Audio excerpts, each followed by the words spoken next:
بسم اللہ الرحمن الرحیم۔ طبرستان میں ایک ظالم بادشاہ تھا۔ شہر کی دوشیزہ لڑکیوں کی آبروریزی کرتا تھا۔ ایک مرتبہ ایک بڑھیا حضرت شیخ ابو سعید کساب علیہ رحمۃ اللہ کی خدمت میں گریہ گزاری کرتی ہوئی آئی اور فریاد کی کہ حضور میری دستگیری فرمائیں۔ بادشاہ نے مجھے پیغام بھیجا ہے کہ آج وہ میری بیٹی کی عزت لوٹنے والا ہے۔ یہ منحوس خبر سن کر آپ کی خدمت میں بھاگ آئی ہوں کہ شاید آپ کی دعا سے اس بلا کو ٹالا جا سکے۔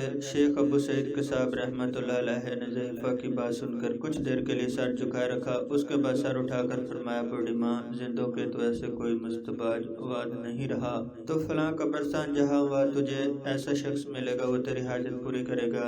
ضعیفہ قبرستان میں پہنچی تو وہاں ایک شکیل و رعنا خوش پوش نوجوان سے اس کی ملاقات ہوئی، جس کے لباس سے خوشبوؤں کے فوارے ابھر رہے تھے۔ ضعیفہ نے سلام کیا اور جواب کے بعد نوجوان نے ضعیفہ کے احوال پوچھے۔ اس نے سارا ماجرا کہہ سنایا۔ نوجوان نے ضعیفہ کی پوری بات غور سے سننے کے بعد اس نے کہا، تو پھر شیخ ابو سعید کی خدمت میں جا اور ان سے دعا کے لیے کہے، ان کی دعا قبول ہوگی۔ ضعیفہ نے جھنجھلا کر کہا، عجیب بات ہے، زندہ مردوں کے پاس بھیجا ہے اور مردہ مجھے پھر زندہ کے پاس لوٹاتا ہے اور میری حاجت روائی کوئی نہیں کرتا، بھلا میں کہاں جاؤں؟ نوجوان نے پھر ضعیفہ سے کہا، تو شیخ ابو سعید کی خدمت میں جا، ان کی دعا سے تیرا لوگ کا مقصد پورا ہوگا۔ ضعیفہ پھر شیخ ابو سعید کے پاس آئی اور سارا واقعہ عرض کیا۔ شیخ ابو سعید نے سر جھکایا اور ان کا جسم پسینے سے شرابور ہو گیا، پھر ایک چیخ ماری اور منہ کے بل گر پڑے۔ اسی لمحہ شہر میں شور ہنگامہ کی آواز بلند ہو رہی تھی۔